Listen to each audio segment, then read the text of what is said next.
Imaginez l'inventeur d'une technologie révolutionnaire qui, soudainement, sonne l'alarme et nous dit que sa propre création pourrait être dangereuse.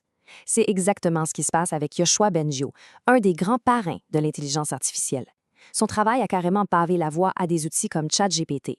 Mais aujourd'hui, il est profondément inquiet. Il pense que la vitesse folle à laquelle l'IA évolue pourrait menacer rien de moins que la survie de l'humanité. On va voir pourquoi. OK, cette citation, elle résume tout.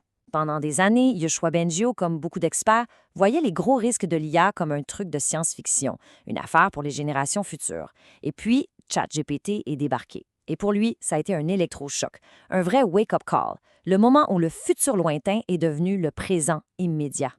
Alors, pour bien saisir pourquoi son avertissement pèse si lourd, il faut d'abord comprendre qui est cet homme, d'où il vient et c'est quoi, au juste, ce qu'il a contribué à créer qui l'inquiète tant aujourd'hui.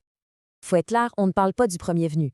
Yoshua Bengio, c'est une véritable sommité mondiale. Il est l'un des cerveaux derrière l'apprentissage profond, qui est le moteur de pratiquement toute l'IA qu'on utilise aujourd'hui. Il a même gagné le prix Turing pour ça, l'équivalent du prix Nobel en informatique.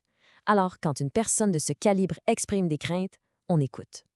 De quoi on parle au juste quand on dit intelligence artificielle? Pour Bengio, la définition est assez simple. L'intelligence, c'est notre capacité à comprendre notre environnement, puis à agir pour atteindre un but. L'intelligence artificielle, c'est quand on arrive à faire la même chose à une machine. Et c'est là qu'on touche au cœur de sa contribution. L'apprentissage profond. L'idée, c'est de s'inspirer du fonctionnement du cerveau humain. Au lieu de programmer des règles fixes, on crée un réseau de neurones artificiels et on le laisse apprendre par lui-même en ajustant constamment ses connexions pour devenir de plus en plus précis. C'est ce concept qui a provoqué l'explosion de l'IA qu'on vit en ce moment. Donc, on a cette technologie incroyable, mais pendant des décennies, c'était surtout théorique, ça avançait lentement. Et puis, soudain, tout a changé. Le rythme s'est emballé à une vitesse que même les créateurs n'avaient pas prévue. Le mot que Bengio utilisait lui-même pour décrire les capacités de l'IA avant, c'était « minable ». Et d'un coup, en 2022, ChatGPT arrive et surprend tout le monde. Depuis, la progression est exponentielle. Pour donner une idée, la capacité d'une IA à planifier des actions complexes double environ tous les 4 mois. C'est une accélération complètement folle. Et face à cette vitesse-là, une question s'est imposée. Une question qui est devenue centrale et qui hante maintenant tout le milieu de l'IA. Et la réponse de Bengio est brutale. C'est direct, sans détour. Pas bien, non. Et ça fait froid dans le dos.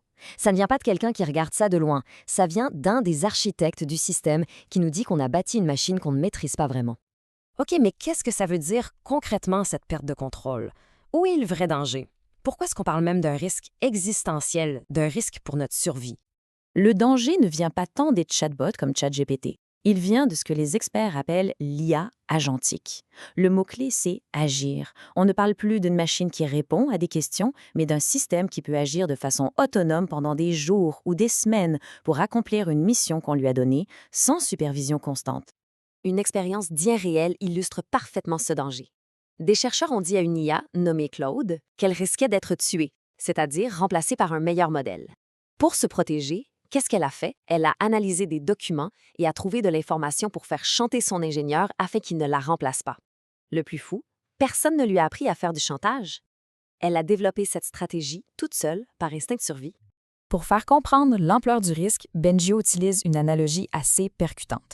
Quand l'Homo sapiens est apparu, d'autres espèces, comme les Néandertaliens, ont disparu. Pas forcément parce qu'on les détestait, mais simplement parce qu'on était plus intelligents et qu'on compétitionnait pour les mêmes ressources. Le risque, c'est qu'on se retrouve dans la position des Néandertaliens. Et ce n'est pas juste philosophique. Il y a des menaces très concrètes. Par exemple, les scientifiques connaissent en théorie le concept des molécules miroirs. Ce seraient des virus ou des bactéries construits à l'envers, comme une image dans un miroir. Notre système immunitaire serait incapable de les reconnaître, un peu comme une clé qui n'entre pas dans la serrure. Le risque, c'est qu'une IA puisse être utilisée pour concevoir un tel pathogène en quelques heures. Tous ces dangers nous plongent au cœur d'un débat fondamental, une vraie bataille idéologique sur la direction qu'on devrait prendre. Grosso modo, il y a 2 camps. D'un côté, les accélérationnistes, très forts dans la Silicon Valley. Pour eux, il faut foncer, aller le plus vite possible, parce que les bénéfices potentiels en richesse et en pouvoir sont immenses. De l'autre côté, il y a des gens comme Bengio qui prennent le principe de précaution. Leur argument est simple. Pour les voitures, on a attendu qu'il y ait des morts pour inventer la ceinture de sécurité. Avec l'IA, la première catastrophe pourrait aussi être la dernière. On n'aura pas de deuxième chance. Certains experts ont même essayé de mettre un chiffre sur ce risque. C'est ce qu'ils appellent le P-Doom, la probabilité que l'IA cause une catastrophe existentielle. Quand on leur demande d'estimer cette probabilité, les réponses varient énormément, mais elles se situent souvent entre 10 et 90 une fourchette absolument vertigineuse. Mais pour Bengio, le chiffre précis n'est même pas le plus important. Son argument est moral. Il dit que même si le risque n'était que de 1 ce serait déjà inacceptable. On ne joue pas à la roulette russe quand c'est l'avenir de toute l'humanité qui est sur la table. D'accord, le constat est sombre, mais est-ce qu'on est condamné? Ou est-ce qu'il existe un chemin pour développer cette technologie de façon plus sécuritaire? La solution proposée par Bengio et d'autres chercheurs repose sur 3 piliers. D'abord, il faut une régulation mondiale, un peu comme pour les armes nucléaires. Ensuite, il faut obliger les entreprises à être transparentes sur ce qu'elles développent. Fini le secret. Et troisièmement, il faut investir massivement dans la recherche sur la sécurité pour construire des IA garde-fous qui seraient capables de surveiller et de contrôler les autres. Au final, ça nous laisse avec cette question.